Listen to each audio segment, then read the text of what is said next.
Hey, all you gals and dolls and guys and cats, it is another spoiler room here, March 29th, 2016. And I know it's been talked of ad nauseum on the internet, but I just had to get some thoughts out about it. And I hope you will join us tonight as we take on Batman v Superman. With our first question is, what the hell happened to the S in Versus? But we'll get to that in a little bit. First, we have with us tonight Mr. Cole Meredith is in the spoiler room. Hello, Cole. Hello, sir. Thank you for having me. This is an honor. Glad to have you in here on the spoiler room to talk about this mega superhero film. And next to him, the man, the myth, the man who is behind the bow tie. It is Paul. Hello, Paul. How are you? I'm doing well. I got my bow tie on. It's my superpower bow tie. That is your superpower bow tie, and it is a sexy one at that. And next to him, we have the Tiger Power in the room. He's a superhero himself, the one, the only, Tony Estrada. Hello, Tony. Hey, what is up, Mark? Thank you, as always, bringing me on, and I look forward to talking about Batman v Superman. And I am... You are Batman, and I am just your mild-mannered podcast host, Mark the Movie Man, and we are talking about this film. Now, this film is a film that had controversy before it even came out, and then it came out, and there was even more controversy.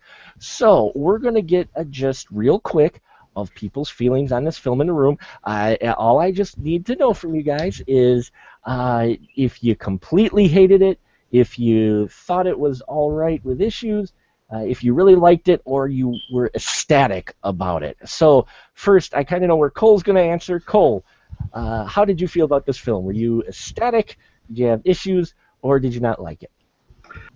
Well, it was an interesting experience. Briefly, I went to it the Thursday night it opened, and I liked it. I liked it, but by the time I'd reached the house and was ready to make a post for it, I realized I wasn't really ready to even begin to review it, and I subsequently saw it Friday and Saturday. Wow, and, nice. I really enjoyed this movie, and for reasons that are probably all personal, and I'm sure we'll get into all the other elements later. But I adore the film. I really, really love it. It's actually maybe one of my favorite films. Too early in the game to tell, but I mean, I've spent damn near $50 on it already. Sure. I mean, I like the film a lot. So, was it actually? Did you get more out of it with repeat viewings? Because I've heard absolutely. that from. Absolutely. Oh my goodness! I mean, this film, and I'll get into more of this later. I don't have a whole lot to say because my connection with this film, everybody's gonna have a different reaction because it's stuff with stuff. It's so brimming with stuff that everybody's gonna have a different reaction to it. But my reaction after viewings was the characters are intact, and it's a very rich film, and the repeat viewing showed me that, well, in short, the power of insert shots.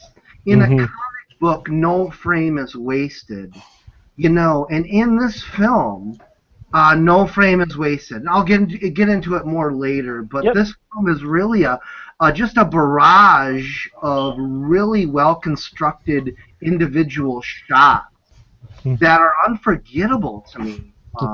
I think it's amazing, but that's just me.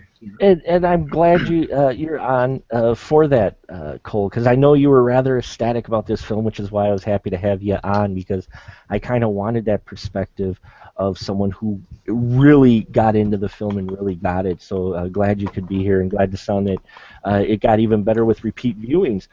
Paul, how about you? Did you think it was okay with issues? Did you enjoy it, or did you just completely hate it? No, I enjoyed the film. It was worth watching. I will definitely go watch it again.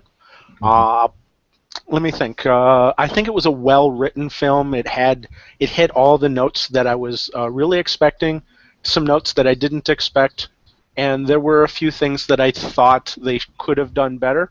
But overall, I did enjoy this film. I thought it was better than some of the other superhero films that I've seen already. So it was definitely a very enjoyable experience. Awesome, great to hear. And Tony, how about you? How your feelings on it? Were ecstatic, hate it, in between? I really enjoyed the movie. I pretty much have the same perspective as all of you. I had a blast with this movie.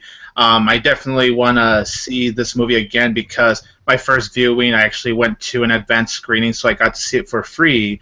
But because I like it so much, I would actually like to go support it. So I really hope to see it again because the movie to me, even if it may not be like perfect, in which films aren't going to be perfect, so I wasn't even expecting that.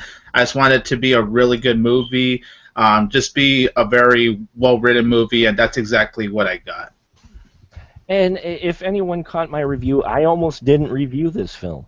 I almost didn't, and actually I was debating on whether or not should do this show, only because the internet has melted. I mean, literally melted because of this film, and I'm trying to wrap my head around why.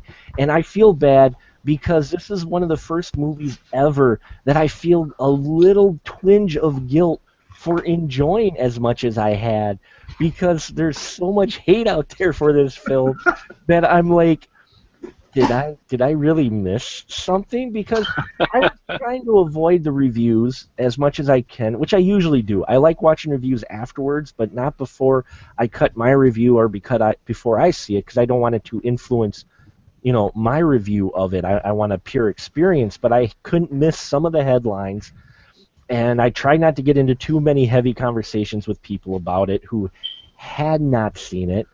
Um, uh, and so I sat there like I was watching the movie going, this isn't as bad as the internet was making it out to be. I mean, I could see the flaws in it, but I really enjoyed it as well, even with its flaws, namely because, and I know we may get blasted for this. Look, I'm not a devout DC fan. I am a big Batman fan. I do like Zack Snyder's style. Visually, the man can paint a visual picture like very few people today in action cinema. I mean, he really does. Even if he has trouble sometimes with stories, sometimes I just love being visually entertained, which is why I thoroughly enjoy Sucker Punch, and some people despise that film. But I love it not necessarily for the story, but for the visuals. A World War II bomber versus a dragon. How can you not think that is cool? Same thing in here. Batman versus Superman, even with all its flaws. Folks, let's just dive right to that battle. We're going to jump just right ahead here to the battle between Batman versus Superman. One of the complaints people have had said it was too short.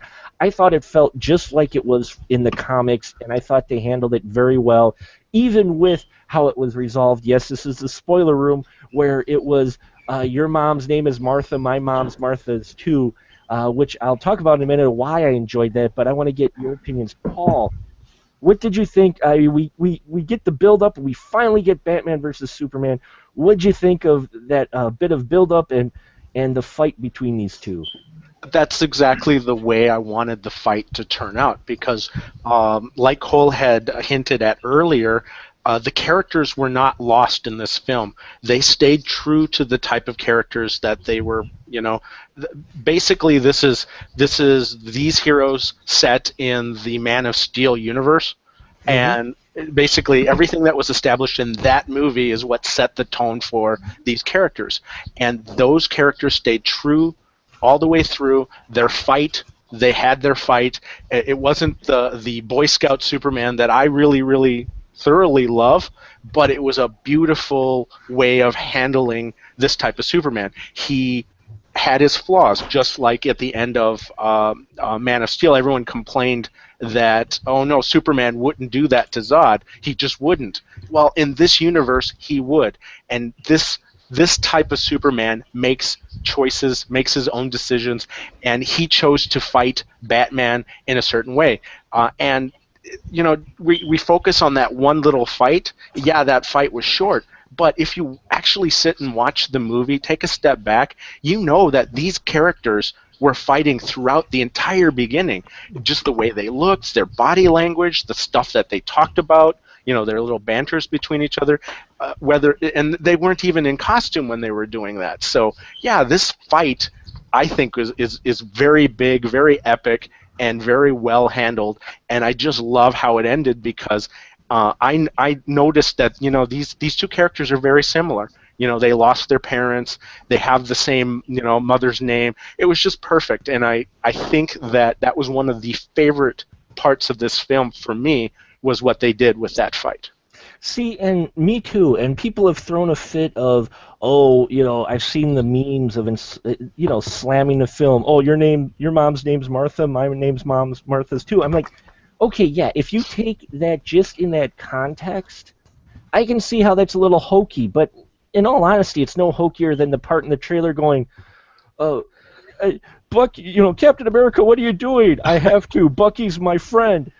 And Tony Stark goes, so was I. I mean, people love that scene, but at the same time, they're like, oh, Martha, Martha. I'm like, no. It's the setup of Batman to that point.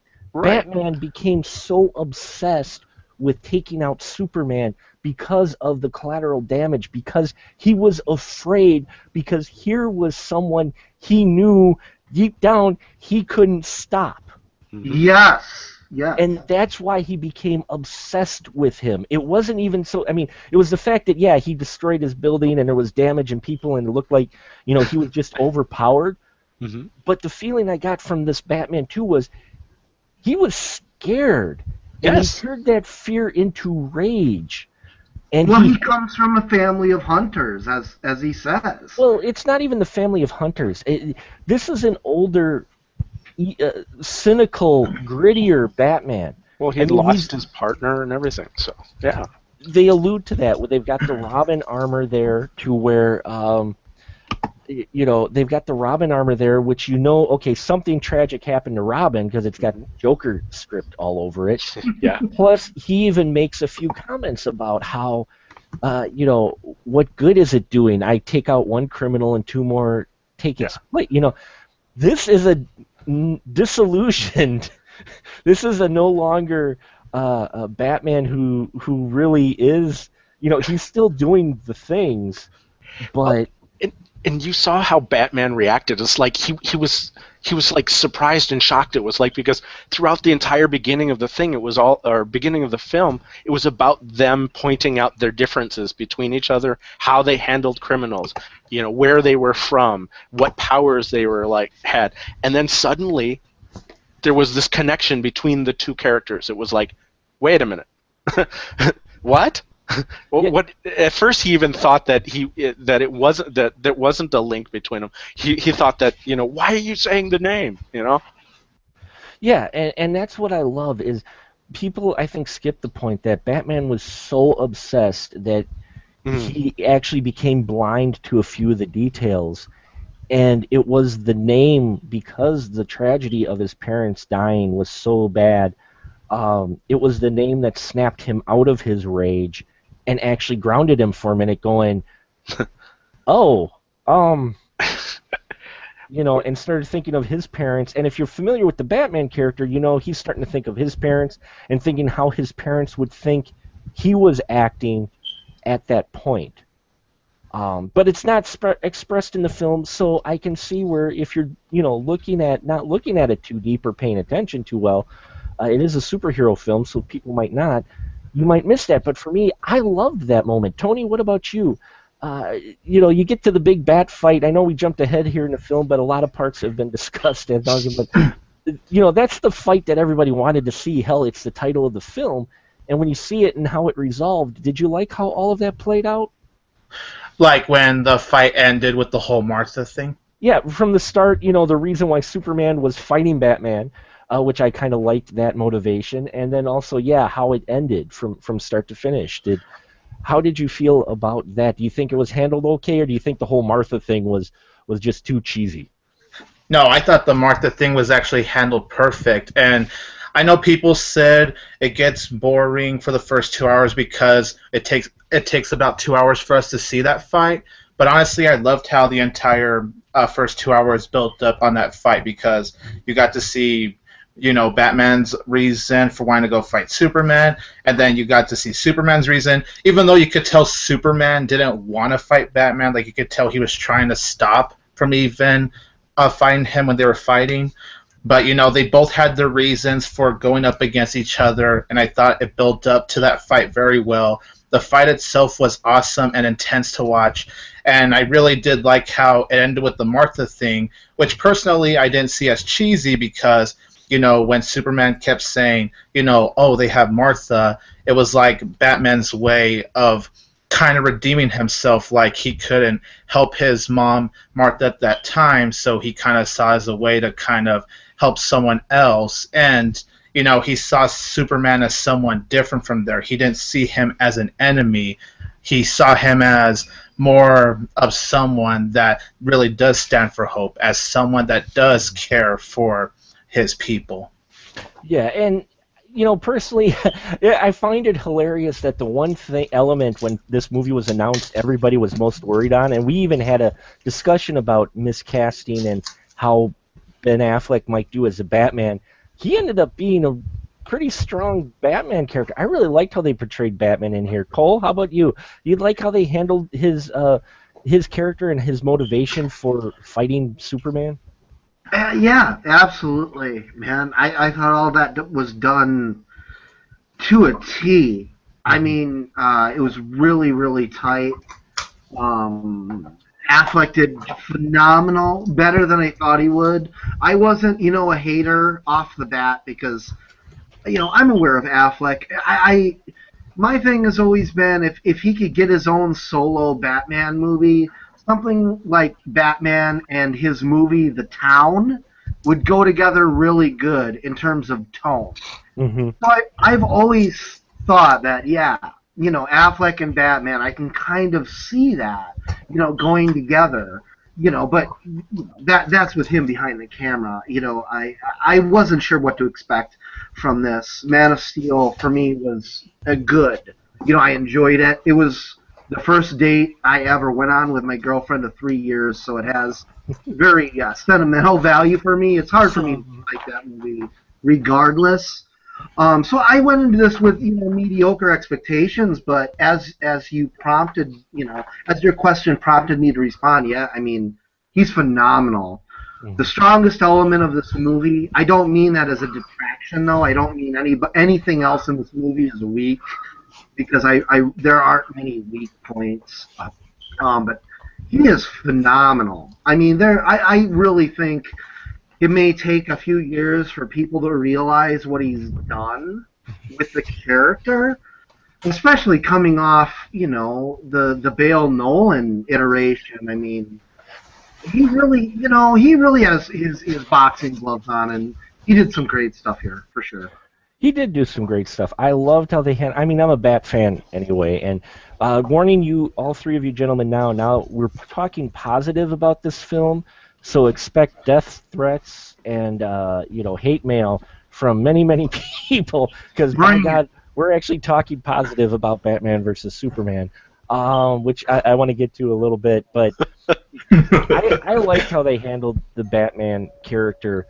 The dream sequences were one of the things where I'm like, I don't think we exactly needed, and those were the things that kind of felt a little awkward to me in this film. I thought visually they were interesting, but those were the elements, I'm not sure, kind of felt like this was the part where it felt like fans were like, well, we have to put this in so we can set up the universe, which is part of the issue I had. Yes, I'm saying this now for all of you who love Marvel, problem I had with Age of Ultron. There were too many setup elements in Age of Ultron for me to get into the story itself. Here, I could get into the story more. One, I'm a Bat fan, so I could overlook some things. I like Zack Snyder. But I can't ignore that those dream sequences felt just a little out of place, and I'm not sure if it was the editing or if it was, but they were set up for future films, obviously. But I felt almost like they weren't needed. What about you, Paul? Um, until up to the Flash scene, I Hmm. didn't think they were needed because I thought you could establish that Batman was just upset and paranoid with Superman. But once the Flash scene came, it made me think, oh my God, they they've been trying to communicate to this past version of him, and they're just giving basically a huge you know nod to what's going to happen in the Justice League. So I'm hoping that they do something with this. Otherwise, yes, those scenes are going to be. We're going to look back at that and they're like, ew, these scenes were stupid and pointless. But I really do think that they are setting things up for apocalypse and and having like Darkseid come in Yeah. with his parademons. And what they were basically doing is all these dream sequences were actually messages of them trying to warn you know Hmm. warn them. And at first I thought I didn't even think of that until the scene with the Flash appearing. Right, and at first it was hard to tell who that was. Yes. In all honesty, I had a little trouble telling who that was, and then until you see the video later that it was the Flash, and then when I saw how they were doing it, I'm like, oh cripes, they're going into some of those other storylines, the time travel type storylines that they've played with, and some of those major storylines they've recently had. I forgot the name offhand, but like Crisis on Infinite Earths and all of that. I think. Yeah. I'm not too familiar with the Multiverse. expansive multiverse of the DC universe because I kind of dropped out after that. I'm more of a '90s guy. I'm the guy who, even though I knew it was coming in the big issue, I still screamed no when I got to the full blank page of Bane cracking Batman's back. Oof. That was also near the tail end of me collecting comic books. So Hmm. I'm a little bit out of that storyline, which brings me to this point with this film. And Tony, I want to get your opinion on it. Do you feel that this film was trying to do a balance between giving fan service and fans and all the complaint on the internet before the film was made of, hey, we got to catch up to DC and try to give fans stuff they wanted from the DC universe, but at the same time try to pull in non-comic book fans? Yeah, I see it as a way to give some fan service because I know how there's a lot of comic book readers out there that read into, the Justice League stuff, but I do see it as a way of them to pull in the non-comic book fans because, I'm sure some people went to this film even though it has not justice, maybe they weren't sure how they were gonna, connect to the Justice League. So yeah, I do think that it was for both the non-comic book fans and the hardcore comic book fans. And that's the feeling that I got from it as well. And I think maybe that also is uh, just one of those things where it tried to do that delicate balance, and it might have affected the storytelling just a little bit with it. I mean, for me in my review, like I said, I enjoyed it. I gave it a high rating. I do recognize what I recognize as some flaws, and one of them is the fact it's a setup film. And but I think this is the film that us fans kind of have a little bit to blame for those out there complaining about the issues, or like even I've said, with it being a setup film and adding these extra elements because there were so many complaints. So one, all that collateral damage from Man of Steel had to have an effect on the storyline, didn't it, Cole? Before they started shooting this film, that fallout from the complaints people had right after Man of Steel. Well, absolutely, man. I'm somewhat new to the internet world. In fact, I met you, Mark, and was invited to this awesome show as I was sort of absorbing it all. And Man of Steel was right around that time. So, the I was new to I was just getting my feet wet as a filmmaker and all of this and reading all these things about Man of Steel, like, and just getting used to the notion of of how somebody can hate something so much, how the whole world can seem to hate something so much that you think is pretty decent. uh, and the collateral damage thing is evident. I mean, it's evident, as just as a viewer, as a comic book fan in my eye. But also, I mean, it's just evident that that end fight is pretty ridiculous in the original Man of Steel. I mean, it's great.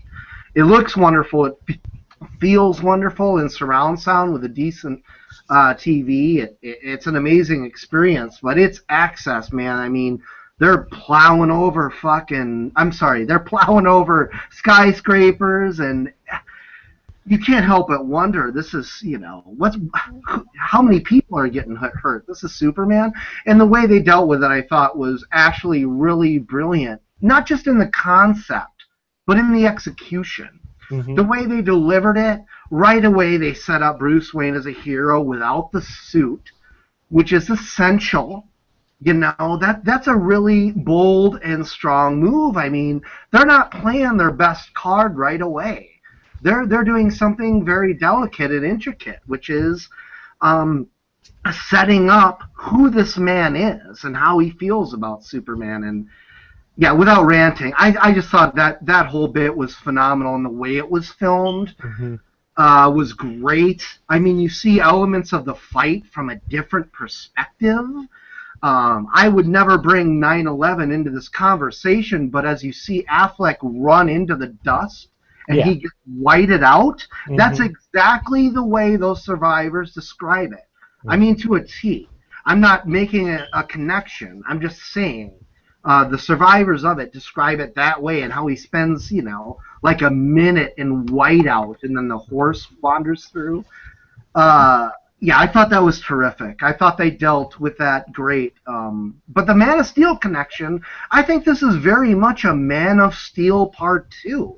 I thought at first, God, maybe Superman can't sell tickets on his own, and that's why they need Batman, but no. This felt like a Man of Steel Part 2. I didn't feel screwed as a Man of Steel fan. I didn't think they were apologizing. They had the corpse of one of my favorite actors, what's his name, Michael Shannon, in there. I mean, it's not like they were cutting corners. It's not like they were saying, oh, Man of Steel was so bad. This felt like a legitimate follow-up. So, yeah. There were many people out there, and I loved Man of Steel, in all honesty. I'm not a big Superman fan, so I personally like the different change in tone of Superman. I personally could never get into Superman because of some of the problems, in all honesty, Bruce Wayne had with Superman. I always thought he was pretty much overpowered. If you look at it, all honesty, from a perspective, if it wasn't for the fact people kept finding kryptonite all over Earth and in space, I mean, you look at it, it's like, there's not a whole lot of a worry there when he's fighting someone. And I've never been a big fan, and there's psychologists out there that go, you can tell what type of person you are if you like Batman versus Superman. I just never cared for him. I never liked the over positive tone with him, I guess. Maybe that's just the glass half empty guy in me. I don't know. But I like the darker tone with him. For me, the scene that I loved in this, actually, and I know some people had problems with it, but I personally enjoyed, was the scene in the courtroom with the explosion. and that was great. The reason I like that, and Paul, I'd love to hear your thought on this. The reason I like that is because here you have Superman who's trying to be the idealistic guy. He's trying to be the positive guy. He's trying to make the world a better place the best way he can through his powers. And this is about the darkest thing that he could witness close up. And it affects him, and I like that because to see him actually get affected by that. Did you think that was too much? Do you think Superman was not handled well in this film? No, he was handled extremely well. That is one of the ways that you can get to Superman. Yes, there's the comic book ways of kryptonite, there's magic, but you can get to him psychologically because even though he has all these powers and he's very godlike, Superman is still raised, in a small, Smallville. He's basically this kind of farm boy, and see, he has to deal with those types of feelings, and here he is. He's in court. He has to answer for the things that he actually didn't do. He was accused, or he was accused of this, set up for these things. But being Superman, he knows that he has to come forth and basically let everybody realize that yes, justice has to prevail. This is the dawn of justice, after all. And so he's going there, and then suddenly, he feels bad that he couldn't save them all. And, it just boom, explosion, and the scene right next to it was perfect. You see him, and you can see the realization, like, he knew he couldn't do anything. You saw that on his face, and it was like, oh my God, Yeah. that was perfect. He's like, and Not a scratch on him. yeah, and they've done that in the comics though too, where Superman has occasionally questioned, is Earth really worth it? And that was the feeling. That look on his face was almost like, well, shit. Lesson of the day: never drink Granny's peach tea. Yes, that was a good scene too. That just setting it up for that part. She knew what was going to happen. I loved Holly Hunt. That was Holly Hunter in it. Holly right? Hunter, yeah. That was a surprise casting. I didn't realize. You know the big names, but I didn't realize she was in it. I really liked her character. It's too unfortunate she got vaporized because. I liked how she went toe-to-toe with the Lex Luthor, which I think is... I almost wish they hadn't made him Lex Luthor. I wish they would have made him a different character just because of the way Eisenberg played him. Tony, what did you think of Lex Luthor in this? Personally, I will say this. I don't buy Jesse Eisenberg as Lex Luthor. I mean, there's a few moments where you watch his performance and you're all like, are you sure you're not playing the Riddler?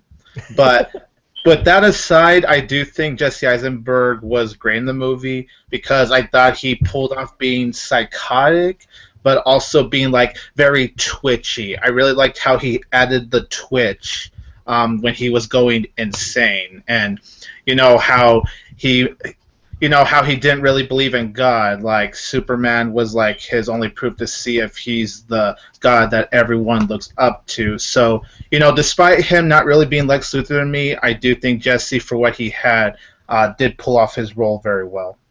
He did, and I think it's how it was written. I think it's the way, partly, how it was written and part of that. And for me, I'm used to him.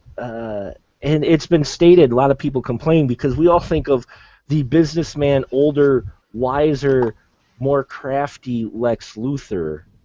We don't think of him as a crazy, but, in all honesty, it is a comic book film. And I think we all, because we do love some of these characters so much, some of them are ones we've grown up with, we forget that there are many different versions of all these characters. Yes. Oh, yeah. Across many different issues and many different universes and many different stories. And I think that gets lost when we get to the comic book movies, both Marvel and DC. And I'll say I've been guilty of it as well. I'm by no means saying that I haven't done that before. We're going, well, they didn't quite, compare. And in this case, yeah. I didn't care for this Luthor. Now, is this Luthor wrong? Not necessarily for the universe, that the way they set it up. And actually, I don't know, did you guys see the deleted scene so far that made the rounds on the internet that had him talking to what they think is either Steppenwolf, the henchman of Darkseid? I have not. I'm going to wait for the extended cut. Okay, well, it is the spoiler room, but there is a clip out there that was a deleted scene that when a SWAT team stormed the wreckage of the Kryptonite ship, they come across Lex Luthor, who is talking to an image, or we just get to see the glimpse of an image of a character that looks much like Steppenwolf, who is, I think, a henchman of Darkseid. And he's got 3 squares in front of him. One of the squares similar to what we saw with Cyborg. And I saw that one scene, and that one scene alone, I'm like, oh, I wish that would have made the cut. which makes me wonder, Cole, what do you think? That extended cut, I think some of the problems people have with this film and some of the questions we have might get answered in that extended cut, you think? I do, man. I do. I will say that I believe it was either Paul or Tony. I don't remember who said it, but the Flash bit is what a minute and a half. Mm-hmm. They could have taken that out and put something more valuable in there. I mean, I love the dream sequences. I love the giant bat. It looks almost prosthetic at first. Spoiler room, folks. But the giant bat that looks prosthetic that bursts out of Martha's grave and bites into his neck, that shit is fantastic. I love that. As do I love the image of Batman just firing rounds at people, in this deserted Mad Max apocalyptic wasteland. And I've talked to people, very intelligent film critics, who apparently it doesn't register that that's a dream sequence, but I'll tell you, I don't know what comic book that is referencing. I'm a poor comic book collector. I buy what I can afford. I have hundreds of comics, but not the big ones because I can't afford them. But I mean, it's obvious that as soon as Batman shows up in that sequence, anything that happens is a dream, and it's just all bets are off. But damn it, what was the question, Mark? I'm sorry. No, that's fine. You I went off. I promised I wouldn't do this. No, it's okay. I was just saying that it is some of the questions, like some of the problems people have with dream sequences, might get answered in the extended. Oh, cut, yeah, I think. absolutely. I know they will. Mm-hmm. I mean, this thing does feel truncated, but there's so much about it that I can't hold that against it. But I am so excited for the extended cut. I'm such a geek about this movie. I've seen it 3 times, and 2 times the audience wasn't into it, and then I saw it Saturday evening, and it brought down the theater. Mm-hmm. Maybe it's just a controversial movie, and maybe that's okay. In all honesty, I brought it up to Derek, and I've mentioned it online and to a few people. I'm like, the line resonates with me from Ed Wood to this day, and I know I'm a big Tim Burton fan. And in Ed Wood, you had Martin Landau playing Bela Lugosi, and Bela's coming out of rehab for his drug problem, and Ed Wood brings the tabloid up and goes, Bela, look, they're talking about you in rehab. Can you believe this? And he's making it out like, man, this is a negative thing. And Bela goes, Eddie, this is Hollywood. There's no such thing as bad press. Or he says something along the lines of similar. And it's true. Whether you hated this film or not, people are talking about it. People talked about it before the film, during the film's release. This week, people are still talking about this film. We're talking about. I mean, whether it's good or bad, and at the box office worldwide, it made a good chunk of money as well, because we all know, I mean, we're all guilty of it. That film can't be that bad. So you go see it. And in the end, Hollywood doesn't care whether or not you hated the film coming out really or not, because they got their money. At least the producers are looking at that. Even if the filmmakers and the actors are going, well, shit, people are panning it, but, the money guys are going, hell yeah, it made $474 million worldwide. Boom. And I think, but for this, it does feel truncated. I can see where people were disjointed with the dream sequences, because it's a little hard to tell. Now, me, being a horror fan, Cole, you've watched horror. Paul, definitely. I know, Tony, you watched some horror, but Paul definitely can agree with me. You watch horror movies, there's a lot of horror movies out there where you get there where you're going, oh, wait, this is a dream part. Yeah. You're kind of used to that. Does that That's make a really good point, actually. and people sit there and slam it for that, but I'm going, is it really a bad thing whether or not you could tell it was a dream? Or was it effective because they were trying to get you to think maybe it wasn't a dream? It's that fine line where it might be creative. And again, film is subjective. I love film. I know many people out there I respect who hated this film, and that's fine. Everybody's entitled to their own opinion. And Yeah, I think that's what people need to get across is critics are completely entitled to hate this film. Partly because Zack Snyder's never been a big guy with critics, no matter what film it's been, really. I mean, even his, 300 in that, and Sin City, people have, those liked a little bit more, but there he was using more material directly from Frank Miller. But like some of his independent stuff, people have not liked Zack Snyder's storytelling, and I am first to admit I'm a huge fan of his, and his storytelling is not the greatest. But in this film, I don't think it's all his fault of how this is put out. I think we as fans, as I mentioned earlier, and why I wanted to get back to it is, I think the fan base is a bit guilty of it. And what I mean by that is, and I said this in my review, and I pardon myself for repeating it, but fans complained, as I mentioned earlier, about the collateral damage of Man of Steel. So they worked that into this film, which initially we heard was going to be a Man of Steel 2. Didn't even hear Batman v Superman. Then suddenly Batman v Superman, and then suddenly Batman v Superman Dawn of Justice. It's like, wait, what? What? So that's telling you, for one, that writers, or at least the producers, are going, well, we've got to do this. And why do they have to do this? And why do they have to have so much setup in here, much like we had in Age of Ultron? Because the fan base is screaming, going, we got to catch up with Marvel. They got to do something to catch up with Marvel. And so the producers, being Hollywood, think in their infinite wisdom, we're going to use Batman v Superman as a setup for the entire Marvel universe when they didn't have to. That's the whole thing is, I think people would enjoy this more if you trimmed out the setup scenes and just focused mainly on that motivation of Batman v Superman. I honestly think people would enjoy this more than the setup film. Maybe just done the Wonder Woman angle with it, but even to that point, I think if they trimmed it down, I think more people would enjoy it. Now, I loved it, even though I recognize its flaws, and it is a bloated film with characters, but that's because it's a setup film. But am I wrong, Tony? Or do you think that the fan base, they were trying to listen to the fan base and trying to come up with something to try to help catch up to Marvel, when in all honesty, DC didn't? Am I wrong in that thinking?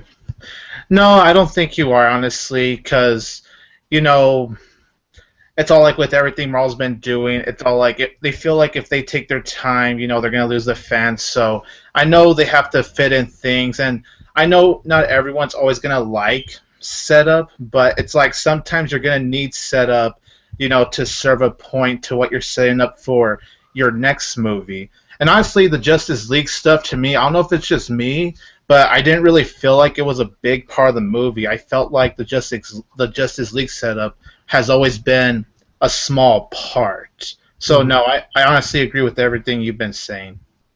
Yeah, I mean, Cole, you think that the fan base maybe had part to play, or the producers listening to the fans, trying to give everybody? Man, I agree with everything Tony just said. Yeah. He really said it very well, and absolutely. Yeah. I can't add anything to what Tony just said. Paul, anything to add? Do you think that fan base? Because you watch a lot of films, you blog a lot, you review a lot. From that critic point of view, especially for you, do you think that producers maybe were listening a little too hard to the fan base? I think they had to, because of this. I mean, if you understand comic books, you know that this film contained essentially the holy trilogy, or trinity, of comic book characters. You had Wonder Woman, Batman, and Superman, and this is the first time that they would appear. And so, yes, they were so afraid to screw things up that they wanted to make sure that they listened to everybody. The problem, I think, though, is that the fan base is so diverse that somebody's going to hate on it anyways, regardless. they're going to hate on well, they hated on this movie anyways. Mm-hmm. So even if they would have done everything exactly like everybody wanted, there'd be that one or two people out there saying, "Oh, come on, you had such a boring story. That was like so predictable." It's like, oh, come on. Let's put it this way. This film is issue 0 on Free Comic Book Day to help set up an entire series of comics for the next, in that, say, in comic book land, year But of still a wonderful story by issues. itself.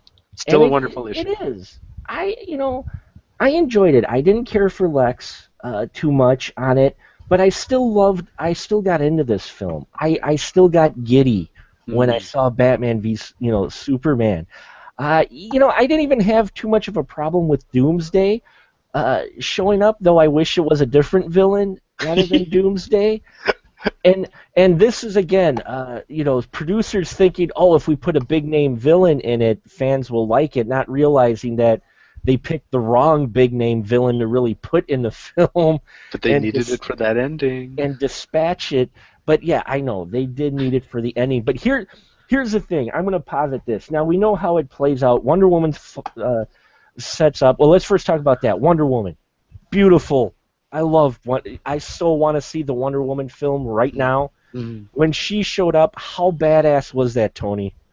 Oh, dude, it was so badass. In fact, as soon as she showed up as Wonder Woman for the first time, everyone at my screening was clapping and cheering and even whistling. They're all like, yeah! Wow. It was so awesome, man. And Gal Gadot, however you pronounce her, oh, man, I think she was honestly a great choice for Wonder Woman. I may have been a little worried about her when I heard she was announced, but after seeing her, I'm fully confident in that Wonder Woman movie coming out next year now. It has me even more hyped to see that movie. Well, I love how they handled her character. They handled her character, I think, the best way they could, in that she gave two shits about absolutely nothing involving Batman or Superman. In all honesty, she was, up until that point when she realized, I better go bail him out.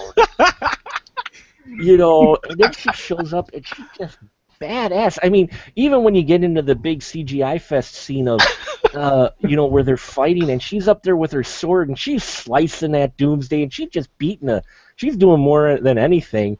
And, I kind of liked how they handled Batman in that, because Batman really has no powers whatsoever. So he's just he's just all like, I'm going to go win the wall out. I'm going to throw my gas at you and then I'm going to run. And you guys take care of the rest, because this is way over my head. He's a brilliant tactician. Come on, guys.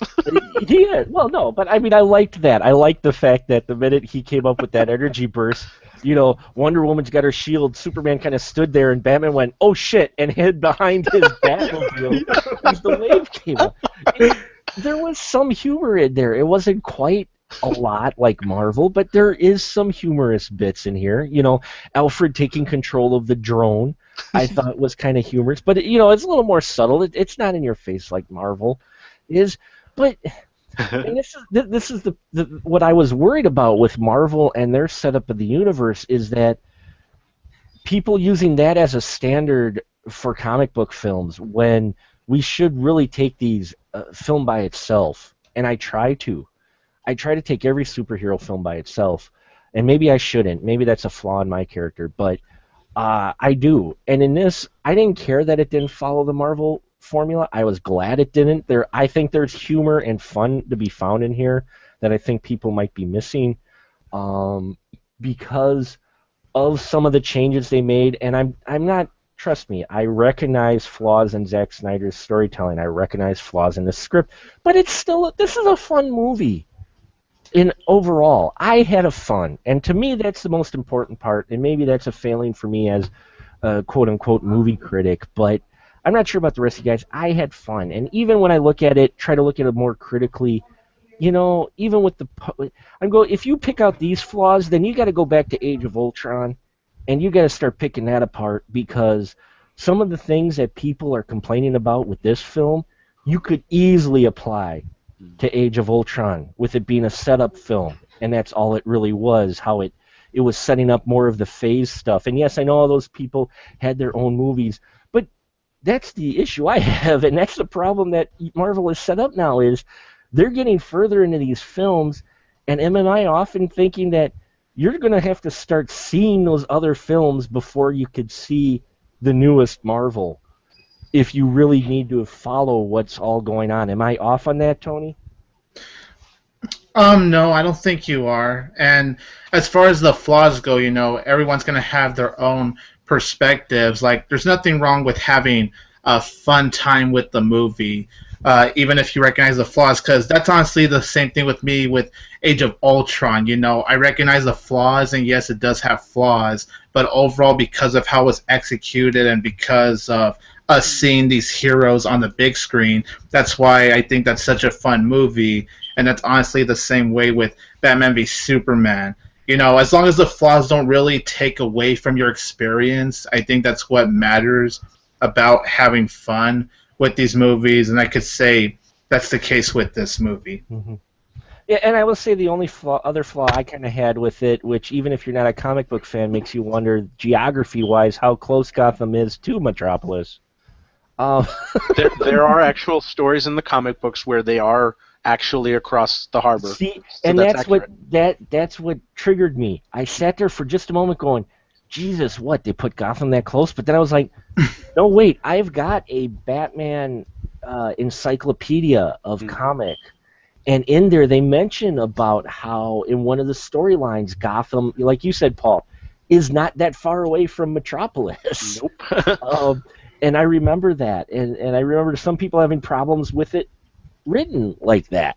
I mean, I remember complaints people had when these comic issues that are coming up in the movie came up in the comics, and people had problems with Yes. it.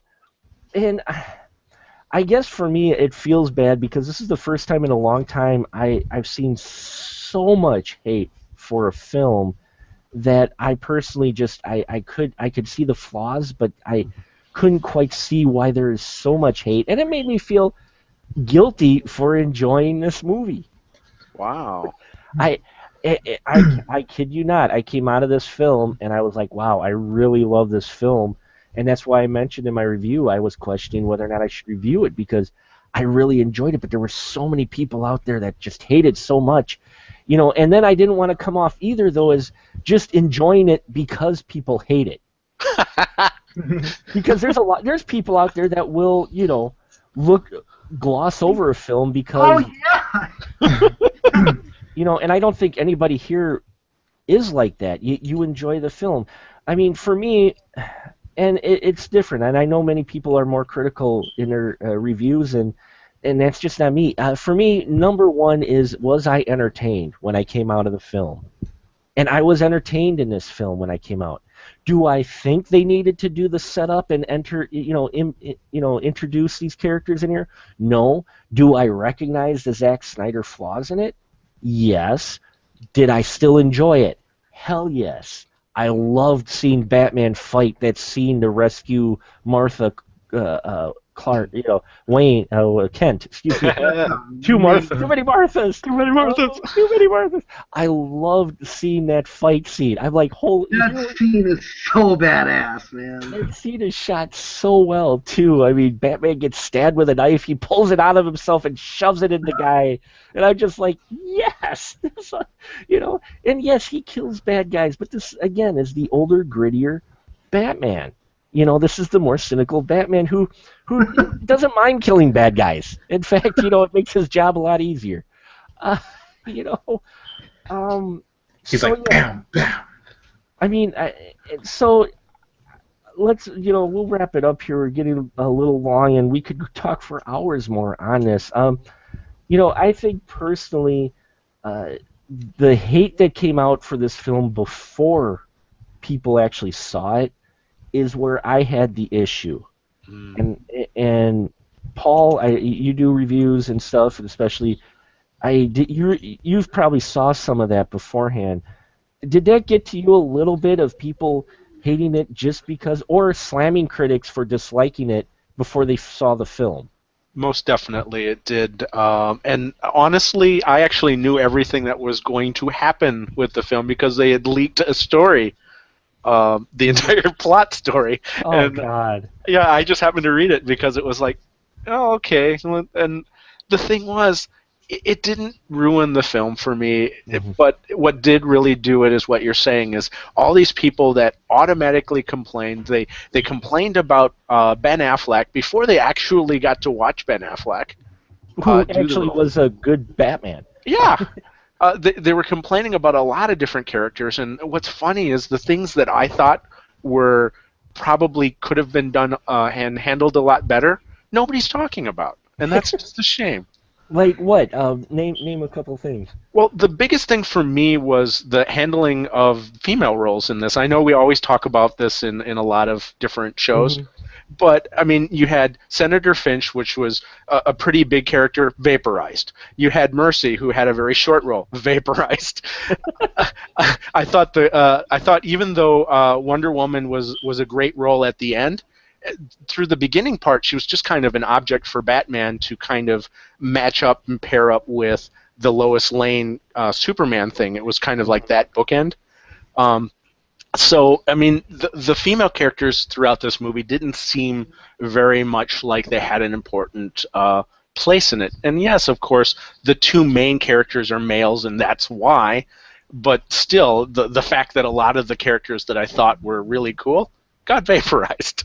But in all honesty, Wonder Woman is the one that comes and bails the boys out. So there is that angle. But I completely see what you're talking about because I felt that way with Amy Adams, but I felt like that even in Man of Steel. I felt like her character is kind of getting the short end of the stick, even in Man of Steel, which I loved Man of Steel. And I really enjoyed this film. But yeah, she was pretty much point A to point B type of character. And then she. She'll get a bigger. Well, even though she did try to get the spear, but then of course Clark had to go save her too. So. Well, yeah, Clark did everything, but she did she was sacrificing herself. So I mean, Yeah. and she is a reporter, but I think, in all honesty, was Karen Allen was the better, or Margot Kidder, excuse me, was the better. Margot Kidder was the better portrayal of Lois, even if we just ignore that whole musical number she sang. Which we don't talk about in most soundtrack circles. We just ignore that ever happened. Shame on you, John Williams. Shame on you. But Lois Lane, yeah. Female characters, Cole, what about you? Do you think they kind of got a little bit of the short end of the stick? The female, no, I don't. I mean, they gave Lois Lane. I thought Lois had a lot of good stuff to do in this. The bullet investigation was there for her and her alone, and they gave that great juicy role to the gentleman who I guess I know him from the Matrix Revolutions Council. I don't know the actor's name, but he's fantastic. Mm-hmm. Those great scenes between him and her, and the exchange of the bullets, and no, I loved Lois Lane in this. All her stuff at the end, where she's the one who's like, no, it's his mother's name, and throwing the dirt down onto the casket, and. No, you know what? I like Amy Adams in this. Now that I'm talking about it, no, I gotta support her. I give her a thumbs up, man. Okay, no, that's fine. But I can see both angles of it. But I definitely see your point on that. No, Paul. for sure. I can definitely see both angles of it. I guess I just compare it to Lois Lane in Man of Steel. Right. And did what did they do with the character? Mm-hmm. Did they do justice to it? And I think they did. I mean, right off the bat, she's being led somewhere with a sack over her head. Yeah. Pretty much, the pinnacle of modern reporting. Interviewing some terrorist who asks her, "Oh, I didn't know a lady was going to be interviewing me," and she says, "I'm not a lady. I'm a journalist." Mm-hmm. That was badass. I love that stuff, man. She does throw some of that in there, but I can see both points of it, but definitely her character, though, I think near the end, lost a little steam, even though they had that in the beginning for it. But yeah, what was one of the other major issues that stood out for you, Paul, that you mentioned? Again, I feel like we always talk about these things in these types of shows. There were some of the scenes that were CG'd Yes. Not necessarily the CG itself, but just in general, there were a few scenes that took me out of that reality for a moment. It was like, oh, that doesn't look real. Oh, but that looks real. That's good. Okay, keep going. But there's just those type of things, and nobody talks about those unless they outright are the people that hate CG altogether, and they're Right. always bashing about it. So I don't really think they. Where So And- I mean, you could have a perfect thing, and they would complain about it anyway. So it was like, And this film has great CGI moments and not so great CGI moments, but yes, I'm saying this. Even the Marvel films have those. I will say that. And the Mario know- Brothers scene at the beginning. I enjoy the Marvel films too. Don't get me wrong. I don't enjoy them as much as many others, but what frustrated me partly with the huge amount of hate that this film was receiving is the criticism people were slamming on this, and like I said, you could easily apply to Age of Ultron. I will say that Age of Ultron. I mean, cripes, they introduce a character and kill him in the same hour. Or, not hour, but you know what I mean. I mean, they set a character up only to kill him up right away. And here, they pull the trigger. We get to the end of the Batman v Superman. We have the death of Superman. Yes, this is a spoiler room, and I just said that. Damn straight. Damn it! Why did they kill Superman? Now, on the one hand, everybody complained, oh, we're pulling that trigger too early. And even me, it surprised me that they pulled that storyline too early because it felt like it would have served better in a solo Superman film. But in all honesty, I think that falls back to this film, I think, originally was intended to only be a Man of Steel 2. And I think it got modified either by writers and I haven't dug into it, so I can't tell you for sure. I'm sure many people out there have scrounged the internet for every detail.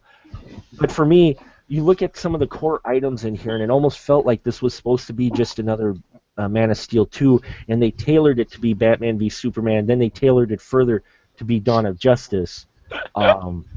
Because I want my Superman to stay dead for a little bit. We get that final scene where the ground just starts to raise a little bit, and I'm like, oh, come on, don't bring him back so soon. And it's not It'll just be another 18 months. It's not just me because I dislike Superman, but I mean that's a major event, and you should let it be explored for a while, let it breathe.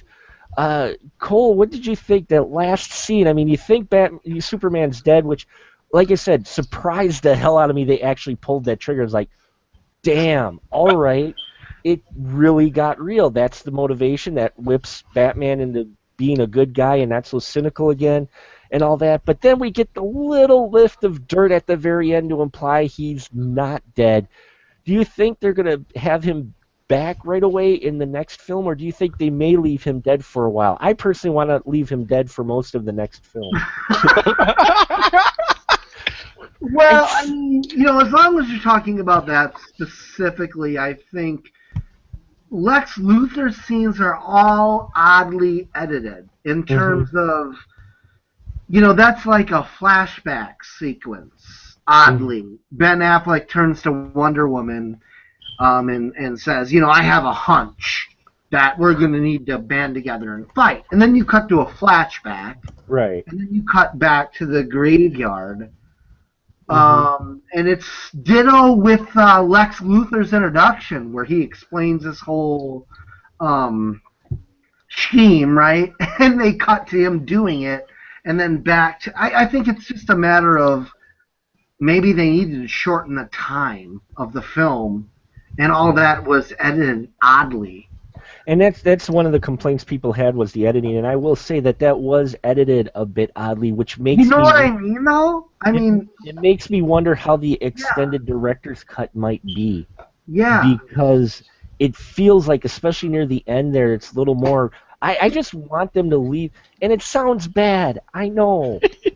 But I think if you're doing something that major at the end of that film, if you decide to pull that trigger that soon, make it have an effect to make that mean something when people go back and watch this film again, versus he got stabbed by Doomsday. Oh no, he's back by the next film.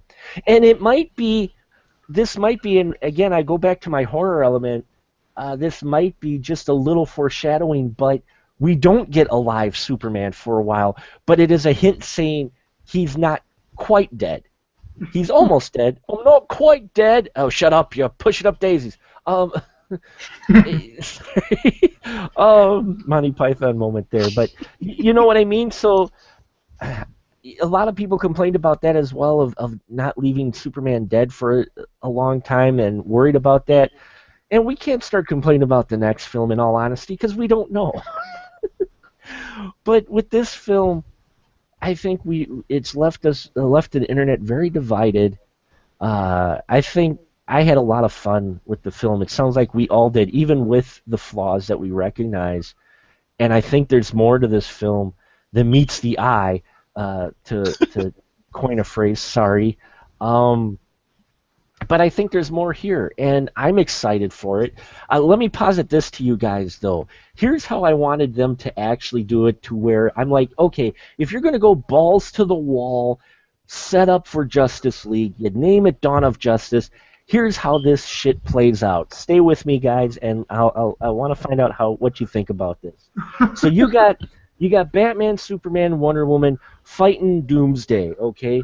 Wonder Woman's got him in the lasso. Batman shoots the kryptonite spray in his face, which makes sense. He's serving power, and Superman is trying to do his best to beat the shit out of Doomsday, but failing. That spear falls in the water. I don't like Superman. I'm sorry, I don't. I loved Man of Steel. I loved Man of Steel, but let's face it, even in Doomsday was kind of kicking his ass for a while. But here's how I wanted this to go down. Instead of Amy Adams, instead of Superman saving Lois Lane as she goes for the spike, here's how this goes. Spike's falling. She goes in the water. She starts to drown. She gets saved by Aquaman, who pulls this spear out. He comes out of the water. You got the Trinity fighting Doomsday to the best of their ability.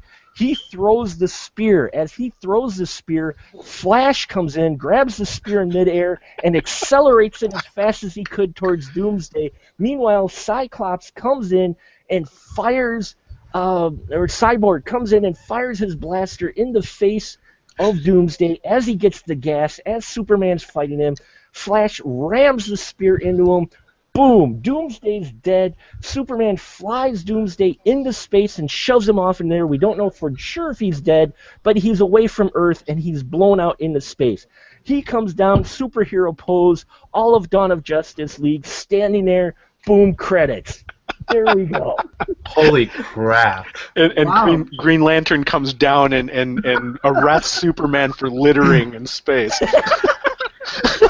That sounds Mark, awesome. Mark, seriously, you should be the writer for Justice League.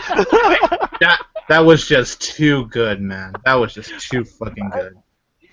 In all honesty, that was the one way I was hoping to play out. When I saw the spear go in the water, I'm like, dude, Aquaman, come on. Aquaman pulls out the spear. No, not Lois Lane. Bring Aquaman. Where's Flash and all that? I mean, Harbor water.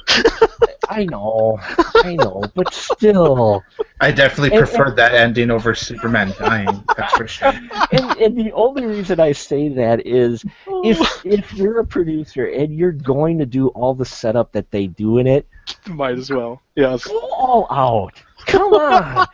Because at least then you've got all the Justice League there, which people have been kind of wanting to see. You've got a reason for why you teased these people throughout this film. You get the Justice League at the end, plus throwing Doomsday into space rather than having him get completely killed for sure, legitimately, makes you, still give a little justice to that bad guy because you're not sure he's dead. And you could always bring him back later if you 86 him into space. If you want to play the Soup dead angle, okay. After the Justice League does their thing with the spear and it disables Doomsday, Superman flies Doomsday in the air, the humans still panic and nuke them both. The shockwave sends Doomsday further into space, and we suddenly see no more of Superman. We don't see his carcass in space, we see nothing, and people think he's dead.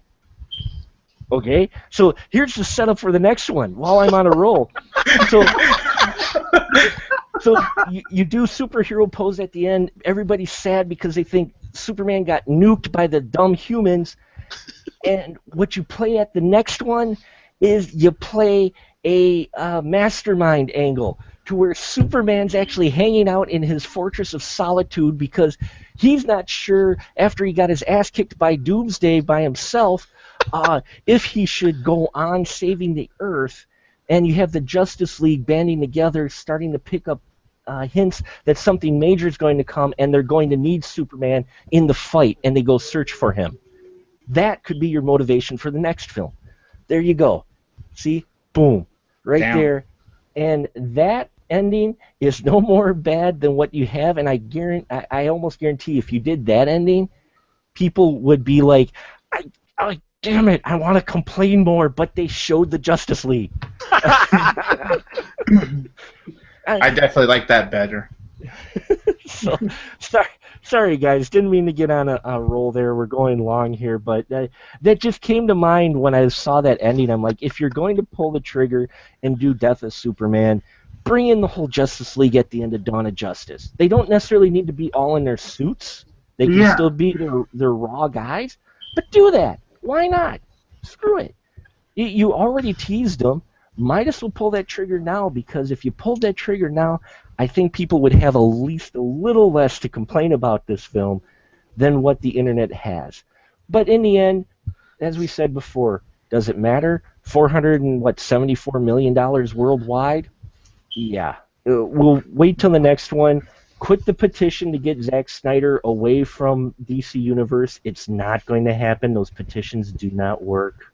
I think that's being a little too harsh also, to be honest. It's being too harsh because he's not the only one that's like blaming the quarterback who got.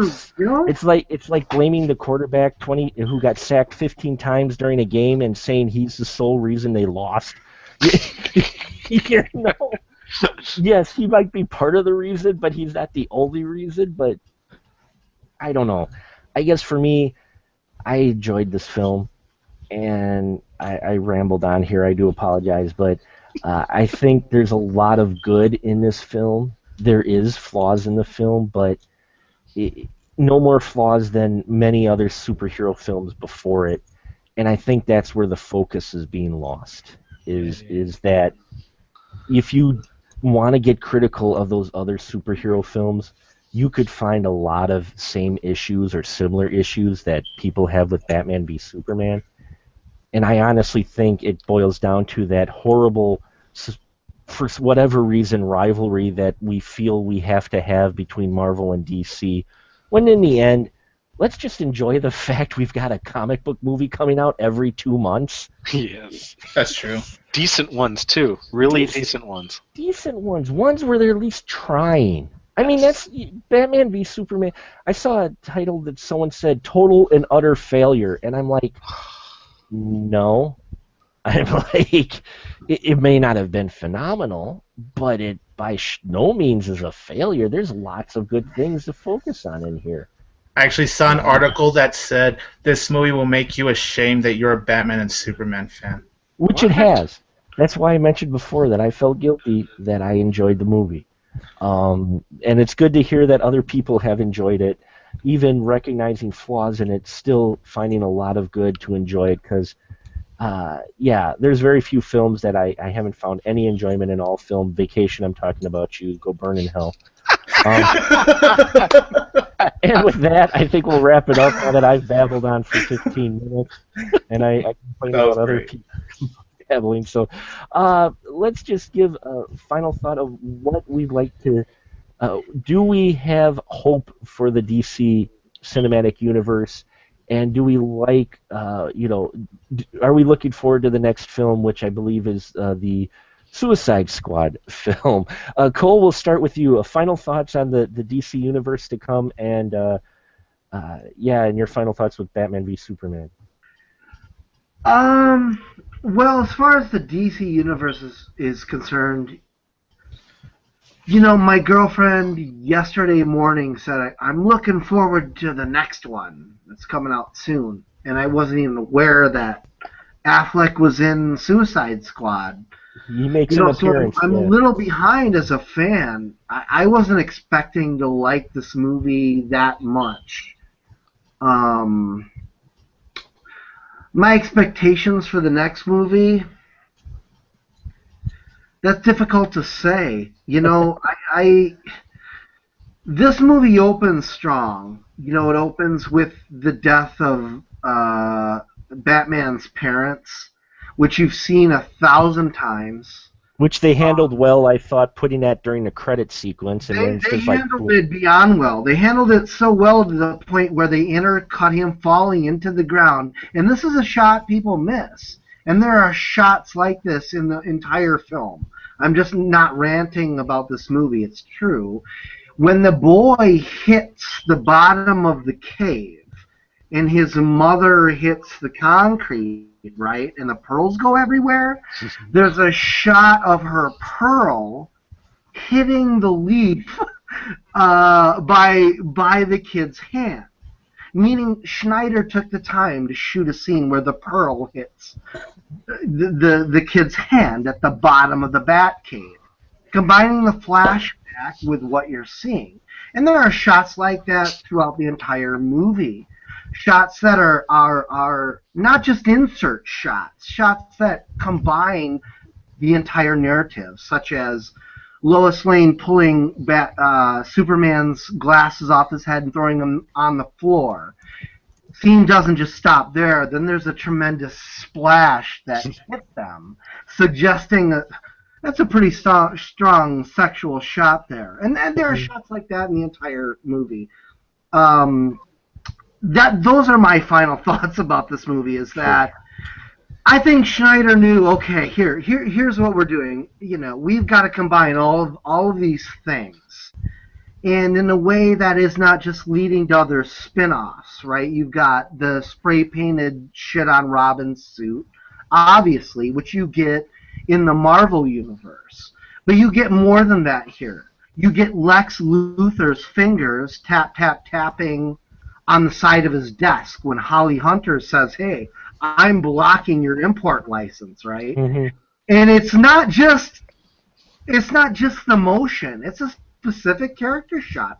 They cut to his hand, tapping, and she actually leans down. Her character leans down and stops his hand. I don't know whether or not that's in the script. You know, we complain about the lack of depth in Marvel villains. That's not lacking here. Mm-hmm. How about the jar of Granny's peach-flavored piss tea? Everybody says that, well, that doesn't belong in this movie. Why not? That's awesome. I thought that was fantastic. I'm sorry, here I am ranting again. I think this is a fantastic movie. I was so honored to be able to come on the show and just talk about the film that I've seen 3 times, and I will admit, the first 2 times I saw it with audiences that didn't necessarily love it. And Saturday night, people were on their feet applauding. So maybe it's just a controversial film, and maybe that's okay. Awesome. And Paul, what about you? Looking forward to Suicide Squad and your final thoughts with this film and Zach being there as well. After seeing the last trailer of Suicide Squad with the Queen song in it, Yes. I fell in love. I definitely want to see Suicide Squad. It was just so beautiful. And about my impression about this film, fans of Man of Steel will definitely like this film. If you haven't seen it already, you should go and see it if you were a big fan of Man of Steel. Even if you were just a little fan of Man of Steel, I think they really do a good job of keeping that universe together, you know? Mm-hmm. And you had already asked about, is there hope for DC? I don't think that question is, in my mind, needed to be asked, because I don't think that DC was ever at a place where they were in jeopardy. I think that their movies and Marvel's movies are different movies, and if you're truly a fan of comic books, then enjoy these movies for what they are. This is our opportunity to see some of our favorite characters on the screen come to life, you know. And yeah, maybe they'll screw it up here and maybe they'll screw it up there, but I don't really care. I've never been able to like envision having these type of characters on the screen like that, and now I do, and I hope that they continue on with it, and I'm sure that there'll be other ways of presenting these characters in different ways and stuff like that, and again, I'll probably hate certain ones and I'll love other ones. So yeah, I just don't think that that they were ever in jeopardy. I think it's never a question in my mind. So. Awesome. And Tony, how about you? Your thoughts on the next DC film I believe we get is Suicide Squad. Your thoughts? Are you looking forward to that? And the future with DC and Zach? Hell yes to Suicide Squad. I am definitely looking forward to it, especially after what Paul just said. That awesome trailer with the Queen song "Bohemian Rhapsody" playing in it. That had me sold like freaking completely. Zack Snyder. I have faith in him, honestly. I think he will do a really good job with Justice League. I think people are being a little too hard on him personally. That could be just me. And as far as the DC Universe goes, I think the DC Universe will do as good as the Marvel Cinematic Universe, because DC and Marvel, they're both different universes. And, sometimes I think it is unfair for people to compare them because they are different. Marvel's more for the lighthearted stuff, which I enjoy personally, and DC's more for going for the darker tone, which I also really like personally. So I do think DC will do a good job with their cinematic universe films. As far as this movie goes, I had a blast with it.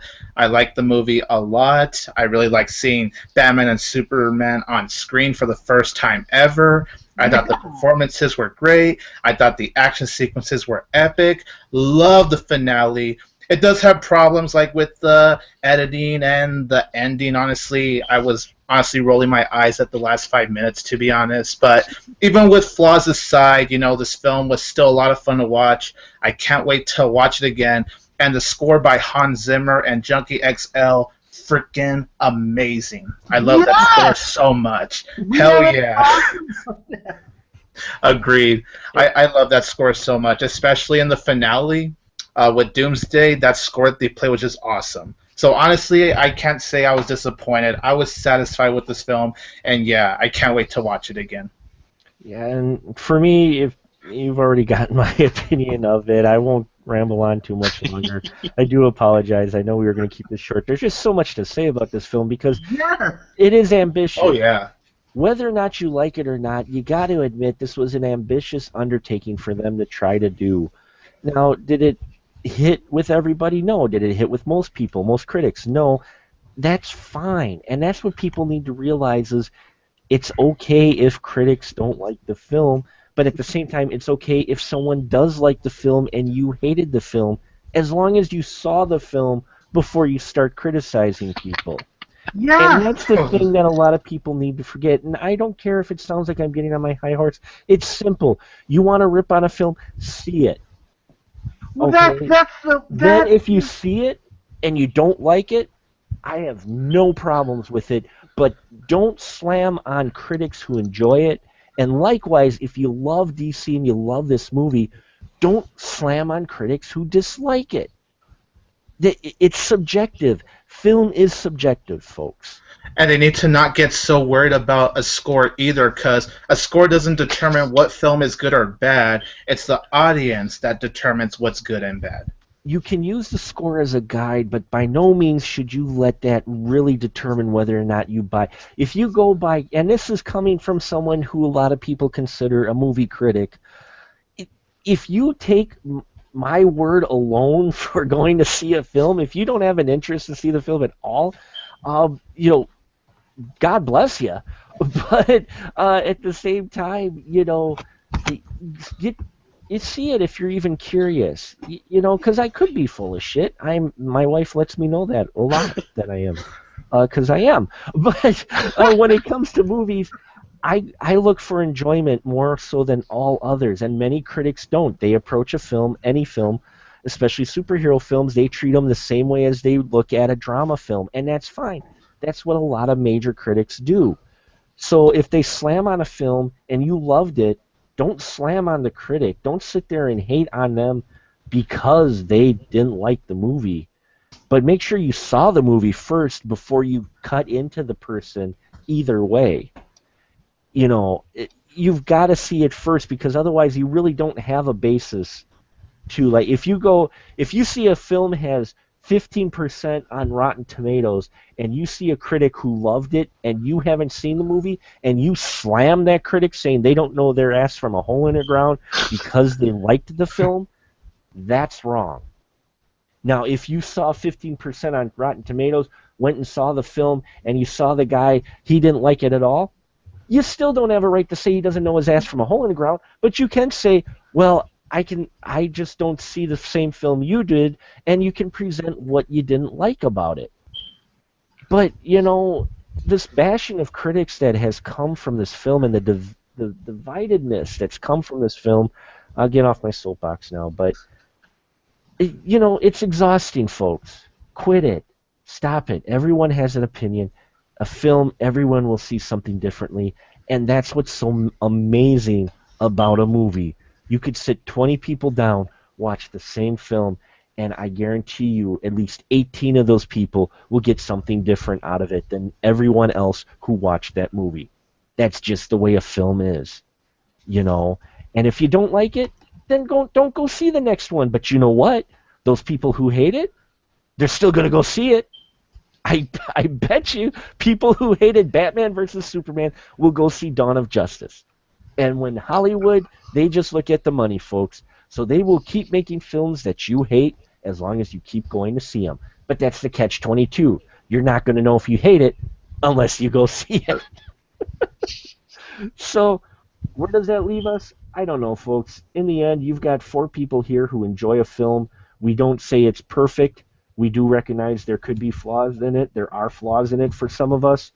But that doesn't take away our enjoyment of the film, because in the end, a film is supposed to entertain. It's supposed to have fun. And if you come out of the film thinking of everything but how much fun you might have had, that's the way you are. I come out of this film going, this is fun. My boys, my teenager, my 15, almost 16-year-old said it was as good as Man of Steel. My youngest liked it a little more, and I loved it. And that's how it is. So take it as you will. Sorry for my soapbox, but part of the reason I wanted to do this film is because I was so frustrated with everything out there. I just wanted to throw my hat in the ring. And yeah, that's the way things go. So I'll shut up. We'll get people here where you can find them when they're not here talking at me and listening to me ramble. So Cole, go ahead first. Where can they find you at? You can find me at Horror on Facebook or Shadows and Lovers Productions.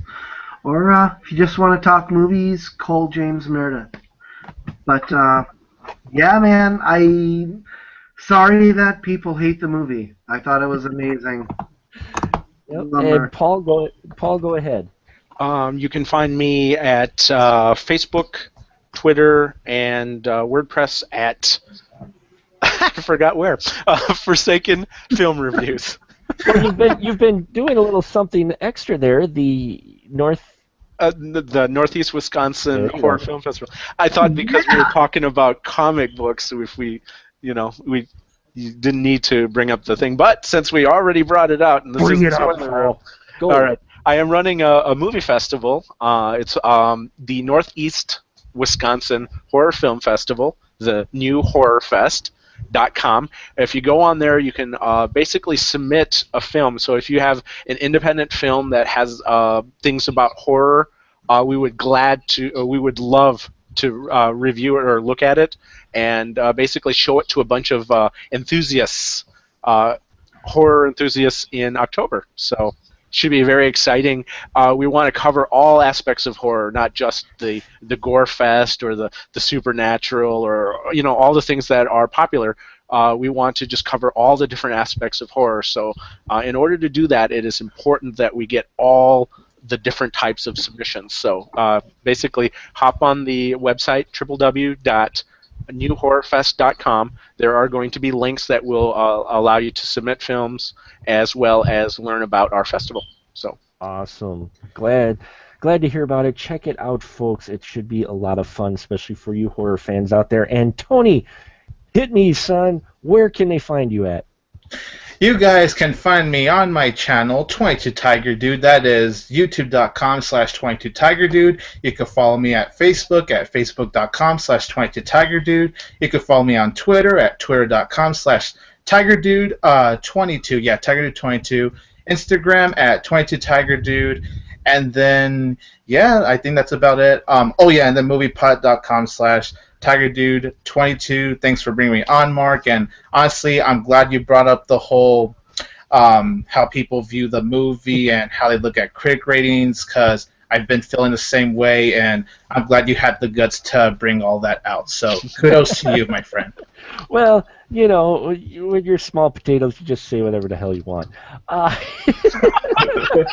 But no small potatoes. We got to give a shout out real quick to our man here, Tiger Power, for getting 2,000 subscribers on his YouTube channel. That's how good he is, folks. Check him out. Check out Paul's great reviews. Check out Horror Roar for Mr. Cole Meredith, as well as Shadows and Lovers. He's got a little horror film coming out soon, which for some reason he felt the need to have me in. And I didn't get cut out like the secret scene from Batman versus Superman, so must have did something right. But You're in the trailer. I'm yeah, I'm even in the trailer. That's a scary thought. Are you playing Barbara Gordon too? I'm playing Barbara Gordon in that one. You get my Batgirl outfit.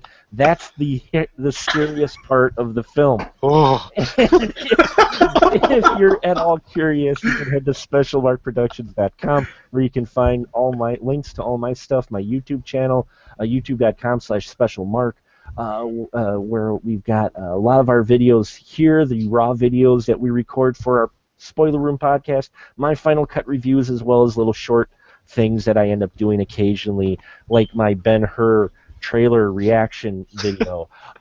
So that was great, by the way. Productions.com is where you can find our archive of our spoiler room. Check us out on iTunes. Please rate us and like us and subscribe to us. That really helps us out on iTunes. We've got a growing subscriber base. I love that there's people coming back. Thank you so much for those of you who continue to come back and listen to us ramble about films here in the spoiler room, where the conversation is fresh, but we do spoil the movies. Say goodnight, everyone. Good night, everyone. Good night.